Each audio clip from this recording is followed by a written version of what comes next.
Hi everyone, welcome to our channel MK Arts Paradise. நம்ம கிளாஸில் இன்றைக்கி சோட்டி ஸ்டிச் பற்றி நம்ம பார்க்க போகிறோம். இது வந்துட்டு நமக்கு பார்டர் ஃபில்லிங்காக நம்ம யூஸ் பண்ணுவோம். இது வந்து நம்ம என்னென்ன யூஸ் பண்ணி bead, with bead, without bead, இந்த மாதிரிலாம் நம்ம பார்க்கலாம். இப்போ வந்து பேசிக்காக எப்படி இருக்கும் அந்த சோட்டி ஸ்டிச் அப்படின்றத பற்றி பார்ப்போம். இதில் வந்து டபுள் லைன் ட்ரா பண்ணிக்கணும். இந்த டபுள் லைன் ட்ரா பண்ணிவிட்டு இதோட சென்டரில் சும்மா டாட்டாக நான் மார்க் பண்ணியிருக்கேன். சென்டர் லைன் அப்படின்றதுக்காக சென்டர் லைன் போட வேண்டாம் நாம், பட் சென்டரில் நம்ம ஸ்டிச் பண்ணிட்டு வரணும்.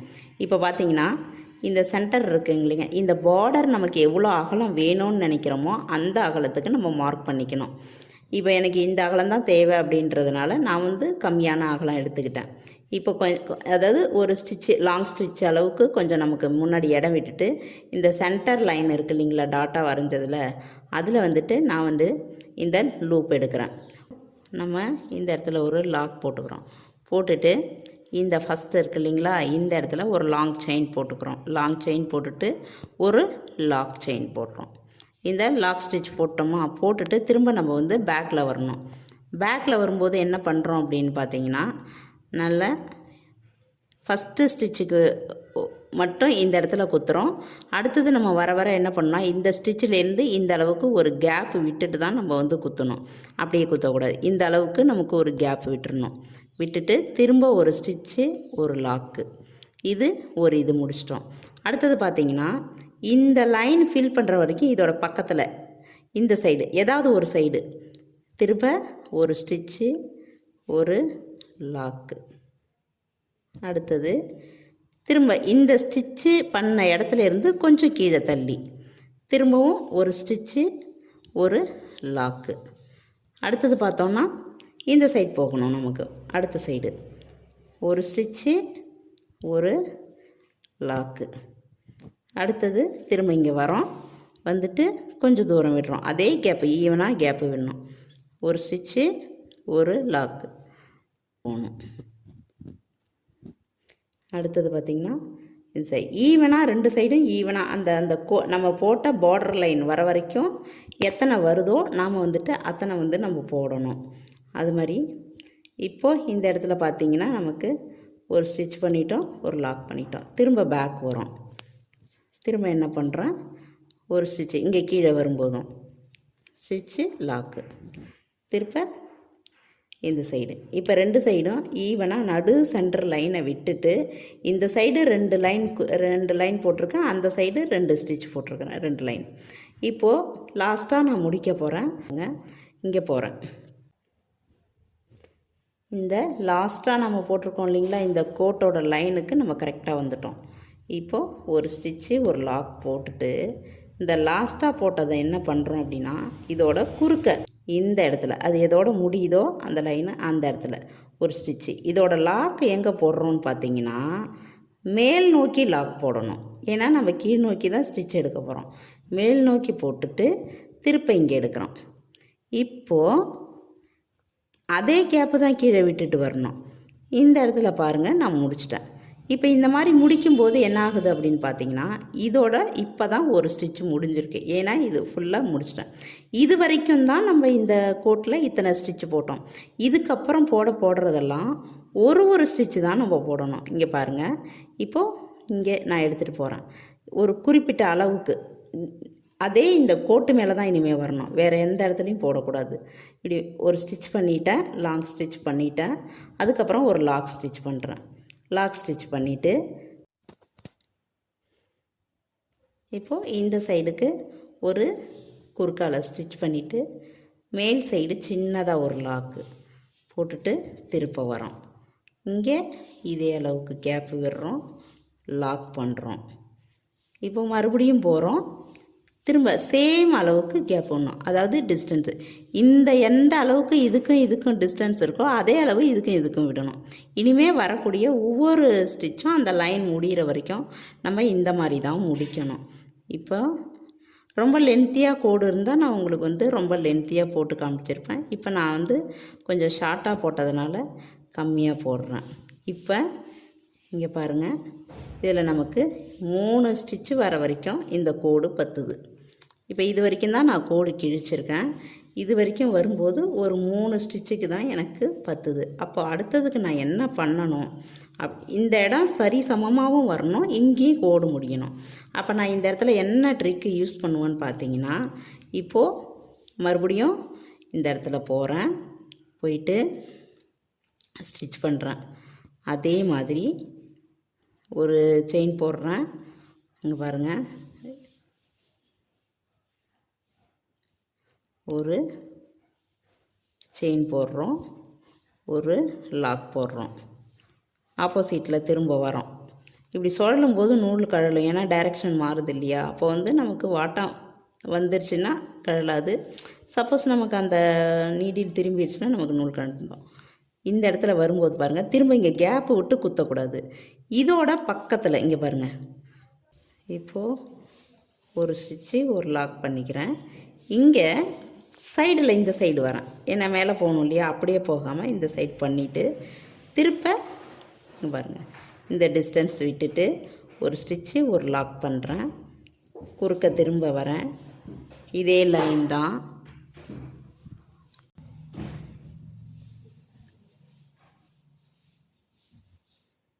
திருப்ப இங்கே வரேன், இதோட சைடில் தான் நம்ம பண்ணிட்டு வரணும். அதாவது இது ஈவனாக வர மாதிரி நம்ம இங்கே போடணும். அடுத்தது இந்த சைடு வந்து இதுக்கு அடுத்தது இந்த சைடில் நேராக இப்படி பண்ணிவிட்டு திருப்ப இந்த இடத்துல போகிறோம். அப்போது இன்னும் நமக்கு கொஞ்சம் தான் இருக்குது. லாஸ்ட்டாக வரும்போது நம்ம ஒப்பரவாக முடிக்கணும் இல்லையா, அதுக்காக எப்படி முடிக்கிறதுன்றதை நான் உங்களுக்கு காமிக்கிறேன். இப்போ லாஸ்ட்டாக இந்த இடம் வந்துருச்சு, நமக்கு இடமும் வந்துருச்சு, கரெக்டாகவும் முடியுது பாருங்கள். இப்போ எப்படி முடியுதுன்னா, இப்போ இதோட எனக்கு அந்த கோடு முடிஞ்சிச்சு, ஸ்டிச்சும் முடிய போகுது. செய்கிறேன், லாஸ்ட்டாக இங்கே வரேன், ஒரு லாக் பண்ணுறேன்,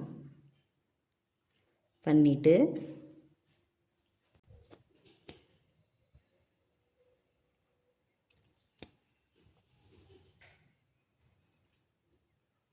இப்போது இதோட முடியுது.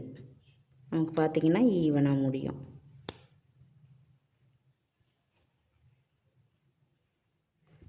மேலே லாக் போட்டுட்டு இப்போ இந்த இடத்துக்கு வந்துட்டு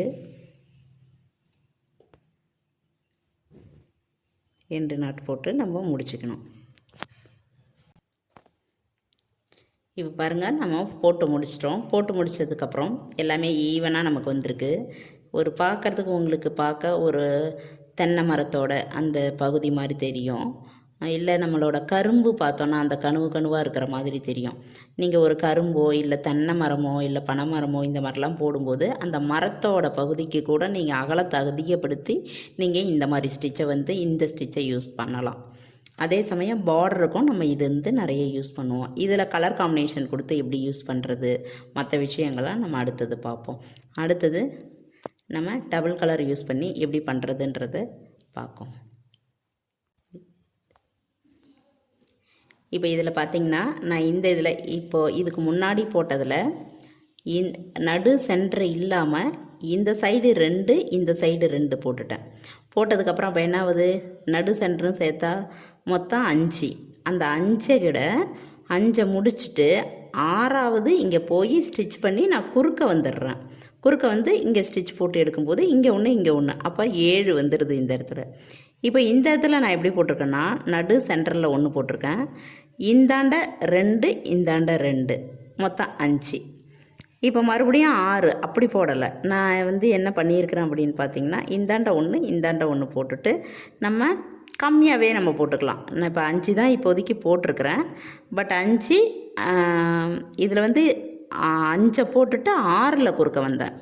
இதில் நான் 5 போடல, 3 போட்டுட்டு 4வது இதில் குறுக்க வந்திருக்கிறேன். 4 குறுக்க வந்து அடுத்தது 5 இங்கே முடிச்சிருக்கேன். இப்போது இந்த செகண்ட் ஒன்றில் பார்த்திங்கன்னா நம்ம டபுள் கலர் ட்ரிபிள் கலர் இந்த மாதிரி யூஸ் பண்ணுறதுக்காக எப்படி வந்து நம்ம கலர் சேஞ்ச் பண்ணுறது நெக்ஸ்ட் கலர் அப்படின்னு பார்த்திங்கன்னா, நீங்கள் ஒரு கலராகவும் யூஸ் பண்ணலாம். இப்போ இந்த ஒரு இது போட்டுட்டு நெக்ஸ்ட்டு வரும்போது இந்த இதுக்கு ஒரு கலர், இந்த இதுக்கு அந்த மாதிரியும் யூஸ் பண்ணலாம். நான் வந்து 3 ஸ்டிச்சுக்கு ஒரு கலர் வந்து நான் யூஸ் பண்ணுறேன். இந்த சோட்டியில் இங்கே பாருங்கள், இதில் ஒரு செட் இருக்குது, இது ஒன்று, இது ஒன்று. இந்த 3க்கு அப்புறம் நான் வந்து கலர் சேஞ்ச் பண்ணுறேன். அது எங்கே பண்ணுறதுன்னு பார்த்தீங்கன்னா, இங்கே எங்கே முடிச்சிருக்கோமோ அந்த இடத்துல எண்டு நாட் போட்ட இடத்துல மறுபடியும் நான் வந்து இதுக்கு கான்ட்ராஸ்டான வேறு ஒரு கலர் வந்துட்டு நான் எடுக்கிறேன். இங்கே பாருங்கள், இப்போ இதுக்கான கான்ட்ராஸ்ட் கலரில் நமக்கு வந்து இந்த கலருக்கும் அந்த கலருக்கும் டிஃப்ரென்ஸ் தெரியணும். அப்போ தான் பார்க்க நமக்கு வந்து நல்லாயிருக்கும். இப்போ இந்த இடத்துல எடுத்துட்டு மறுபடியும் எப்பவும் போல் நாம் எடுக்கிறோம். ஒரு லாங் செயின் போட்டுட்டு ஒரு லாக் போடுறோம். இப்போது நம்ம வந்து குறுக்க வந்துடுறோம். குறுக்க வந்துட்டு இங்கே ஒரு லாக் போட்டு கீழே நாம் கொண்டு வரோம். இங்கே வர கொஞ்சம் கொஞ்சம் நம்ம வந்து கீழே இறக்கிக்கணும் எப்பவும் போல். இதில் நம்ம 3 டைம் நம்ம வந்து போடணும். போட்டுட்டு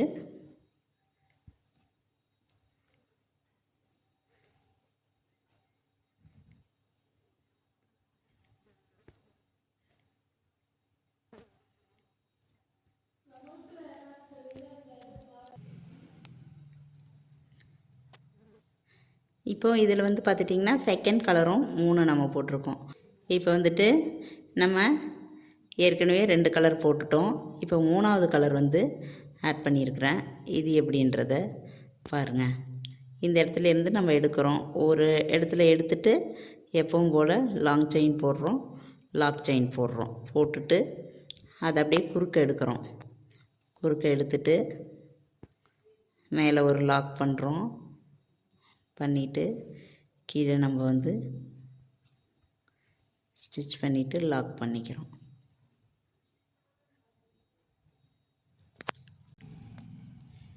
இதில் பாருங்கள், இப்போ வந்துட்டு நம்ம 3 கலரும் முடிச்சிட்டோம். இந்த மாதிரி நீங்களுமே எத்தனை கலர் வச்சு வேணாலும் போடலாம். மேக்ஸிமம் நாங்கள் உங்களுக்கு வந்து 3 கலர் போதுமானது. 2 கலர் வச்சு போடலாம், 3 கலர் வச்சு போடலாம், சிங்கிள் கலர் வச்சும் போடலாம். அடுத்தது வந்துட்டு இதில் இன்னொன்று வந்து நம்ம எப்படி பார்க்க போகிறோன்னா, இப்போ இந்த இடத்துல ஒரே இது இருக்குது இல்லைங்களா, நம்ம ஒரு டைம் போட்டிருக்கிறோம். இதையே டபுள் டைம் வந்து நம்ம போட்டோம்னா 2 கிராஸ் லைன் நமக்கு தெரியும். அது பார்க்க இன்னும் நீட்டாக இருக்கும். அது எப்படி போடுறதுன்றது இன்னொரு லைனில் நான் உங்களுக்கு போட்டு காமிக்கிறேன். இப்போது இந்த மெத்தடில் பார்த்தீங்கன்னா எந்த மாதிரி நான் கொடுத்துருக்குறேன் அப்படின்னு பார்த்தீங்கன்னா, இங்கே வந்து முன்னாடி வந்து நான் வந்து கட்டு போடலை. இந்த குறுக்க போடுறது வந்து நம்ம போட்டும் போடலாம், போடாமலையும் போடலாம். இந்த இடத்துல பார்க்கும்போது இது எங்கே யூஸ் பண்ணலாம் அப்படின்னு பார்த்தீங்கன்னா, இந்த நுனியை மட்டும் இந்த மாதிரி வச்சு பண்ணும்போது ஒரு ஃப்ளவர்ஸோ இல்லை ஒரு மொட்டோ இருக்குது அப்படின்னா, இப்படி பாதி விரிஞ்சதோடு இருக்கிற இடத்துல இந்த மாதிரி ஸ்டிச்சு யூஸ் பண்ணி நம்ம போட்டுட்டு இதை காம்பா கூட நம்ம யூஸ் பண்ணிக்கலாம். பட் நான் இங்கே வந்து இதை அப்படியே விட்டுட்டு இந்த இடத்துலேருந்து கட்டு போட்டிருக்கேன். இந்த இடத்துல இப்போ எப்படி 2 கட்டு போட்டேன் அப்படின்றத நான் உங்களுக்கு மறுபடியும் அடுத்தது இந்த ஸ்டிச்சில் வந்து காமிக்கிறேன் பாருங்கள். அதை போட்டுட்டு அந்த செகண்டில் மட்டும்தான் நமக்கு வந்து எப்படி போடணுன்றதை நீங்கள் பார்த்து புரியும். இந்த எப்பவும் போல் இந்த ஃபஸ்ட்டு போடுறத நான் போடுறேன்.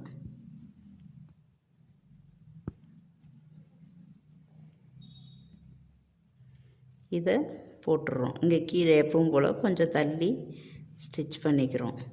ரொம்ப தள்ள வேண்டாம், ஏன்னா இது 2 வரும்போது நிறையா வரும்.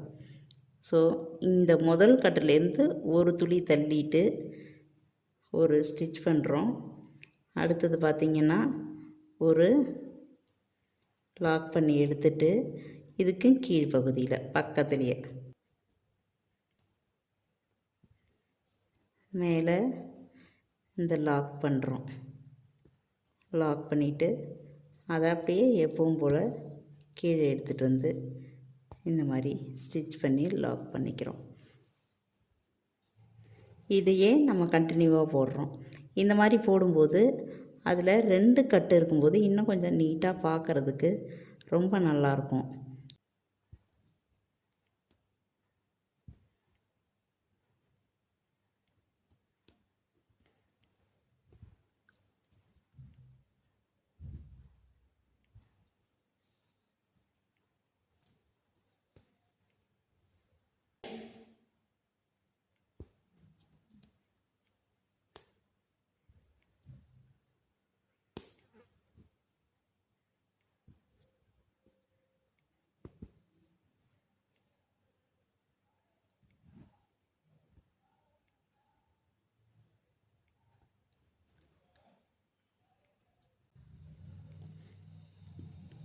இப்போ பாருங்கள், இதில் வந்துட்டு ஃபுல்லாகவே இந்த குறுக்க வர்றது 2 டைம்ஸ் நான் யூஸ் பண்ணியிருப்பேன்.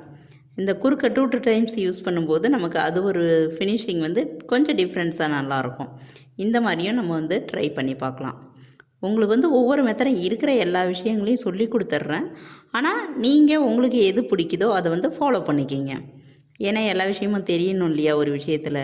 அதனால் நீங்கள் உங்களோட பிக்சரில் போடும்போது எது உங்களுக்கு பிடிச்சிருக்கோ அந்த பிக்சருக்கு எது சூட் ஆகுமோ அதுக்கு தகுந்த மாதிரி நீங்கள் போட்டுக்கோங்க.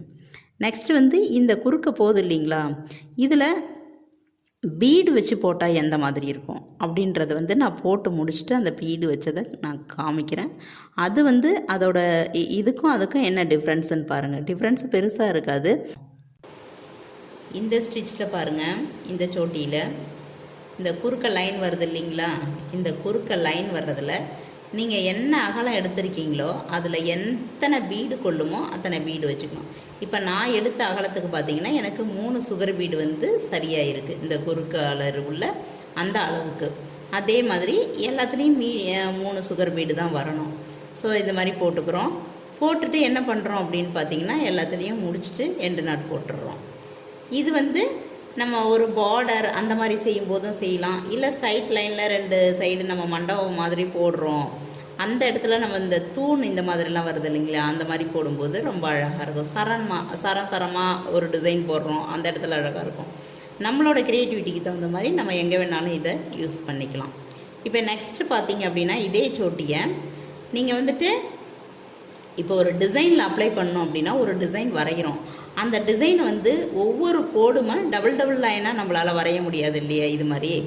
அப்போது ஒரு டிசைன் அப்படின்னா சிங்கிள் லைனில் தான் இருக்கும். அந்த சிங்கிள் லைனில் எந்த மாதிரி போடணும், ஏன்னா டிசைனில் நம்ம இந்த சோட்டி ஸ்டிச் அப்ளை பண்ணுறோம் அப்படின்னா அது சிங்கிள் லைனில் மட்டும்தான் நம்ம யூஸ் பண்ண முடியும். டபுள் லைனில் ஒரு டிசைனில் யூஸ் பண்ண முடியாது. ஸோ அப்போ சிங்கிள் லைனும் உங்களுக்கு எப்படி பண்ணுறதுன்றது தெரிஞ்சிருக்கணும் இல்லையா. அதை வந்துட்டு இப்போ நான் வந்து உங்களுக்கு போட்டு காமிக்கிறேன் பாருங்கள், சிங்கிள் லைனில் போடுறது எவ்வளோ ஈஸியாக இருக்குன்னு. இது தெரியாமல் நம்ம இந்த டபுள் லைன்லேயே போட்டு நீங்கள் தச்சிக்கிட்டு இருந்தீங்க அப்படின்னா அந்த டிசைனுக்கு கரெக்டாக வராது, பார்க்க நல்லாவும் இருக்காது. நீங்கள் சிங்கிள் லைன் போட்டு அதில் ஸ்டிச் பண்ணிங்கன்னா தான் உங்களுக்கு அவ்வளோ நீட்டான ஃபினிஷிங் கிடைக்கும். இப்போ அது எப்படின்றத தச்சு காமிக்கிறேன், நீங்கள் பாருங்கள்.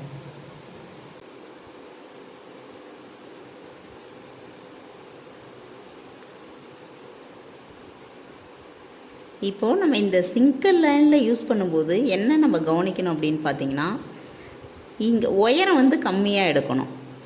அதுபோல் 3 தான் போடணும். சென்டர் லைனுக்கு இந்த பக்கம் ஒரு ஸ்டிச்சு, அந்த பக்கம் ஒரு ஸ்டிச்சு, இவ்வளோ தான் போடணும். ரொம்ப அதிகமாக போடக்கூடாது.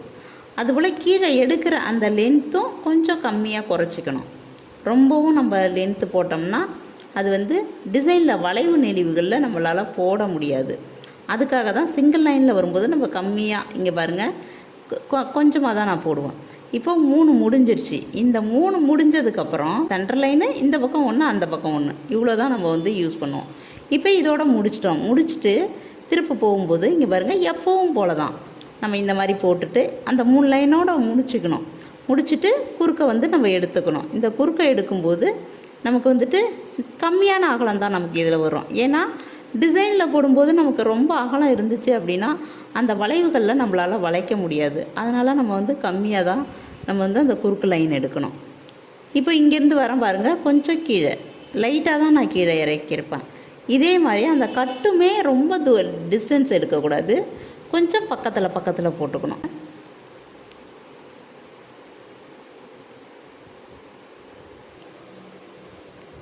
இப்போ சிங்கிள் லைனில் எப்படி போடுறதுன்றத இப்போ இந்த க்ரீன் கலரில் பாருங்கள், பேரட் க்ரீனில் போட்டிருக்கேன். சிங்கிள் லைனில் 3 குத்து ஸ்டிச்சு தான் நம்ம போடுறோம். அதில் குறுக்க குட்டி குட்டியாக வரும். இந்த லென்த்து வந்து குறைச்சிக்கணும். இந்த மாதிரி போடும்போது இது ரொம்ப ரொம்ப முக்கியம். இதை மட்டும் நீங்கள் நல்லாவே ப்ராக்டிஸ் பண்ணி பாருங்கள். இது ஏன்னா டிசைனுக்கு இதை தான் நம்ம அப்ளை பண்ணுவோம். எல்லாமே பார்டர்லேயே போடுவோன்னு சொல்ல முடியாது இல்லைங்களா. டிசைனில் அப்ளை பண்ணும்போது கண்டிப்பாக இதை தான் நம்ம அப்ளை பண்ணி ஆகும். அதனால் இதை வந்து நீங்கள் முக்கியமாக ப்ராக்டிஸ் பண்ணி பாருங்கள். அடுத்தது பார்த்தோம் அப்படின்னா ஒரு வட்டமோ கட்டமோ இல்லை ஒரு முக்கோணமோ போடுவோம். அப்போ வந்து இதை போடுறதெல்லாம் ஓகே, கண்டினியூவாக போயிட்டே இருப்போம். ஆனால் அதை வந்து முடிக்கும்போது எப்படி அதை ஒரே லைனில் முடிக்க, இப்போ வட்டம்னா ஆரம்பித்த இடத்துலேயே முடிக்கணும் இல்லையா, அது எப்படி முடிக்கணும் அப்படின்றத இப்போ இந்த இடத்துல நான் வட்டம் போட்டிருக்கிறேன். இந்த வட்டத்தை எப்படி ஜாயின் பண்ணுறது அப்படின்றத நான் உங்களுக்கு இப்போ காமிக்கிறேன் பாருங்கள். இப்போது இதில் வட்டம் போட்டுட்டேன், சிங்கிள் லைன் தான் போட்டிருக்கேன். இங்கே ஸ்டார்ட் பண்ணியிருக்கிறேன், இங்கேருந்து ஸ்டிச் பண்ணிட்டு வந்து இங்கே நிறுத்தியிருக்கிறேன்.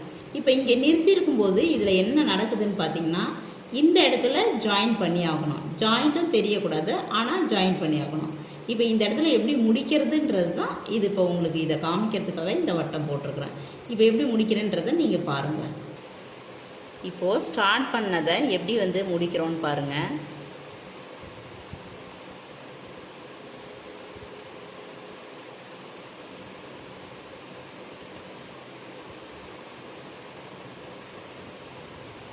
இந்த பாயிண்ட் தான் ரொம்ப முக்கியமானது பாருங்கள். அந்த இடத்துல ஒரு லாக் போடணும். போட்டுட்டு குறுக்க வந்துட்டு இந்த இடத்துல ஒரு ஸ்டிச்சு போட்டுட்டு அப்படியே எண்டு நாட் போடணும். லாக் போட்டுட்டு இவ்வளோ தான் நம்ம ஜாயின் பண்ணுறது. எண்டு நாட் போட்டோம்னா நமக்கு வந்துட்டு அது ஃபினிஷ் ஆகிடும்.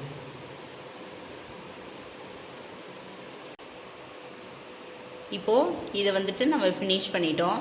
எவ்வளோ நீட்டாக இருக்குதுன்றத பாருங்கள். உங்களுக்கு ஒவ்வொன்றுமே ஒவ்வொரு விதமாக போட்டிருப்போம். இதோட எண்டிங் வந்துட்டு உங்களுக்கு இன்னும் ஷேப்ஸ் எல்லாம் கொடுக்கும்போது உங்களுக்கு ப்ராக்டிஸ் பண்ணும்போது நல்லா தெரியும். அது அப்புறம் பாருங்கள்.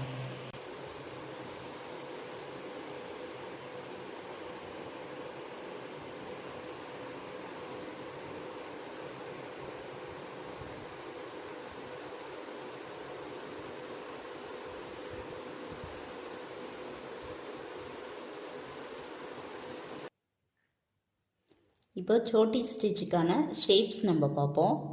இங்கே பாருங்கள், இந்த சோட்டி ஸ்டிச்சில் இங்கே ஃபஸ்ட்டு நம்ம நார்மலாக போடக்கூடிய சோட்டி டபுள் லைன் யூஸ் பண்ணி சிங்கிள் கலரில் நம்ம போடுறோம். அடுத்தது செகண்ட் பார்த்திங்கன்னா இதே டபுள் லைன் போட்டு டபுள் கலரும் யூஸ் பண்ணலாம், ட்ரிபிள் கலரும் யூஸ் பண்ணலாம். அதாவது 2 கலரும் யூஸ் பண்ணலாம், நீங்கள் 3 கலரும் யூஸ் பண்ணலாம். அந்த மாதிரி ஒரு லைன் வந்து போடுங்க. அடுத்தது 3வது எது போடுறீங்க அப்படின்னு பார்த்தீங்கன்னா இது போடுங்க. 3 வந்துட்டு நீங்கள் இதே நார்மல் தான், சிங்கிள் கலர் யூஸ் பண்ணுங்கள், இல்லை டபுள் கலர் யூஸ் பண்ணுங்கள், உங்களோட விருப்பம். ஆனால் இந்த குறுக்க வருது இல்லைங்களா, அதை வந்து 2 டைம் இந்த பக்கத்துலேயே தைக்கணும். அப்போ நமக்கு 2 லைன் கிடைக்கும் இந்த குறுக்க கோடு போடுறது. இது 3வதாக தைங்க. அடுத்து 4வது என்ன பண்ணுறீங்கன்னா, இந்த சிங்கிள் லைன் சிங்கிளாக இந்த ஃபஸ்ட்டு இது போடுறீங்க இல்லைங்களா, இந்த ஃபஸ்ட்டு இதுலேயே இந்த குறுக்க தைக்கிறீங்க பாருங்கள். இந்த குறுக்க தைக்கிறதுல இதிலேருந்து இதில் நீங்கள் எடுப்பீங்க இல்லையா குறுக்க, அந்த எடுக்கும்போது நீங்கள் என்ன அகலம் உங்களோட ஸ்டிச்சு லைன் 2 லைன் போட்டிருக்கீங்களோ அந்த குறுக்க இருக்கிற அகலத்துக்கு தகுந்த மாதிரி சுகர் பீடு வந்து சில பேருக்கு 2ம் போதுமானதாக இருக்கும், 3ம் போதுமானதாக இருக்கும். அந்த அளவுக்கு நீங்கள் வந்து சுகர் பீடு வச்சுட்டு அதுக்கப்புறம் இந்த குறுக்க ஸ்டிச் பண்ணுங்கள். இந்த இடம் வந்து சுகர் பீடு வரும் இந்த குறுக்க வர லைனுக்கு. இந்த மாதிரி வச்சு ஒரு இதை போடுங்க. இது வந்து 4th. அடுத்தது 5th வந்து எந்த மாதிரி யூஸ் பண்ணுறீங்க அப்படின்னு பார்த்தீங்கன்னா, இங்கே இது வரைக்கும் இந்த 4th வரைக்கும் 2 லைன் வரைஞ்சிட்டு பேரலாக அதில் வந்து நம்ம ஸ்டிச் பண்ணி பழகணும். இப்போ கீழே இருக்கிற இந்த 5th பார்த்தீங்கன்னா இது வந்து இங்கே பாருங்கள், சிங்கிள் லைன் மட்டும்தான் இருக்கும். இந்த சிங்கிள் லைனில் எப்படி போடுறது அப்படின்றத பற்றி பார்க்குறதுக்காக தான், அதாவது அதை டிசைனில் அப்ளை பண்ணும்போது சிங்கிள் லைன் தேவைப்படும் இல்லைங்களா, அதுக்காக தான் இந்த 5th யூஸ் பண்ணுறோம். இது வந்து சிங்கிள் லைனில் யூஸ் பண்ணுறோம். இது ஏன் ப்ராக்டிஸ் பண்ணுறோம் அப்படின்னு பார்த்தீங்கன்னா, அந்த சிங்கிள் லைனில் போடும்போது உங்களுக்கு வந்து அந்த கர்வு வரைகிற இடம்லாம் வரும். அப்போ வந்து நிறைய பிரச்சனைகள் வரும். 2 லைனில் போடும்போது உங்களுக்கு ஒரு பக்கம் நெளிஞ்ச மாதிரி வரும், ஒரு பக்கம் கரெக்டாக வர மாதிரி வரும். அதே சிங்கிள் லைன் வரைஞ்சிட்டு வந்தீங்கன்னா அந்த பிரச்சனையே இருக்காது. அதுக்காக தான் நம்ம வந்து இதை யூஸ் பண்ணுறோம். அதை ரொம்பவும் இன்னும் நல்லா ப்ராக்டிஸ் பண்ணோம் அப்படின்னா இந்த வேவ் லென்த் இருக்குது பாருங்கள், இந்த அலை மாதிரி வருது இல்லைங்களா கர்வு லைனு, இந்த லைன் மேலேயும் அந்த சிங்கிள் லைனில் மட்டும் போட்டுட்டு ஒரே ஒரு லைன் மட்டும் வரைஞ்சிட்டு அந்த லைன் மேலே இதை நீங்கள் வந்து பண்ணணும். இது வந்து 6th. இது எல்லாம் போட்டு முடிச்சிட்டிங்க அப்படின்னு பார்த்தீங்கன்னா அடுத்தது பார்த்தீங்கன்னா ஷேப்ஸுன்னு இங்கே தனியாக இதெல்லாம் லைன் ஷேப்ஸ் வந்தால் இப்போ வந்து தனியாக ஷேப்ஸுன்னு தனியாக வரும். இப்போ இதில் பாருங்கள், அடுத்தது அப்படியே கீழே வாங்க. ஃபஸ்ட்டு வட்டம், அடுத்தது முக்கோணம், அடுத்தது இந்த யூ ஷேப் இருக்குது. இந்த யூ ஷேப்பில் வரும்போது ஒரு பிரச்சனை வரும், அது என்னன்றதை நான் அப்புறம் சொல்கிறேன். இந்த வட்டத்துக்கு இப்போ வருவோம். இந்த வட்டம் வரைஞ்சிட்டு நான் இதில் 3 டாட் வச்சுருக்கேன் பாருங்கள். இந்த 3 டாட் வச்ச வடம் எதுக்குன்னா, இதிலேருந்து இது வரைக்கும் ஒரு கலர் போடுங்க, இதிலேருந்து இது வரைக்கும் ஒரு கலர் போடுங்க, இதிலேருந்து இது வரைக்கும் ஒரு கலர் போடுங்க. 3 கலர் யூஸ் பண்ணுங்கள் இந்த வட்டத்தில். அடுத்தது இந்த முக்கோணம், இந்த முக்கோணத்துலேயும் அதே மாதிரி 3 கலர் யூஸ் பண்ணுங்கள். 3 கலரும் சேர்ந்து இந்த ஒரு முக்கோணத்தை உருவாக்குங்க. அடுத்தது இந்த யூ ஷேப்பு. ஏன்னா நெக் லைனில் நம்ம பார்டர் போடணும் அப்படின்னா இந்த யூ ஷேப் நல்லாவே ப்ராக்டிஸ் பண்ணியிருக்கோம். இங்கேருந்து இது வரைக்கும் வரும்போது நீங்கள் நல்லாவே வந்துடுவீங்க. இந்த வளைவு வருது இல்லைங்களா, இந்த இடத்துல தான் உங்களுக்கு வந்து கஷ்டமாக இருக்கும். அதை பொறுமையாக ரெட்டை லைனில் போடும்போது இன்னும் கஷ்டமாக இருக்கும். அப்போது அந்த இடத்துல வந்து நீங்கள் பொறுமையாக போடணும். அதுதான் இந்த இடத்துல வந்து சொல்லக்கூடிய விஷயம். அப்போ அடுத்தது வந்து இந்த சைடு நெருக்கியும் இந்த சைடு கொஞ்சம் எட்டவும் வர மாதிரி இருக்கும். அதாவது இங்கெல்லாம் பார்த்தீங்கன்னா இப்படி ஸ்ட்ரைட் லைன் குறுக்க வர்றது வந்து கரெக்டாக வரும். இந்த இடத்த பார்த்தீங்கன்னா இங்கே வந்து நேராக வராது. இங்கே வந்து எப்படி வரும், இங்கேருந்து நம்ம இந்த குறுக்க போகிற லைன் மட்டும் சொல்கிறோம் பாருங்கள். இப்படி குறுக்க வரும். இந்த இடம் பார்த்திங்கன்னா ஸ்ட்ரைட்டாக நம்ம கிழிக்க முடியாது. இங்கே உள்பக்கம் குறுகி இருக்கும் இந்த டிஸ்டன்ஸு, இங்கே வெளிப்பக்கம் இந்த டிஸ்டன்ஸ் வந்து உங்களுக்கு அதிகரிக்கும். அப்படி பண்ணால் தான் இங்கே வந்து நமக்கு ஸ்ட்ரைட் லைன் கிடைக்கும். இந்த மாதிரி டிஸ்டன்ஸு, இந்த மாதிரி தான் உங்களுக்கு வந்து இந்த யூ ஷேப்பில் வந்து நீங்கள் ஸ்டிச் பண்ணி காமிக்கணும். இப்போ இந்த ஷேப்ஸ் மட்டும் போட்டால் போதும். இதெல்லாம் போட்டு முடிச்சுட்டு நீங்கள் வந்து டிசைனில் அப்ளை பண்ணுங்கள். அப்ளை பண்ணி பார்த்துட்டு எனக்கு வந்து சென்ட் பண்ணுங்கள். தேங்க்யூ.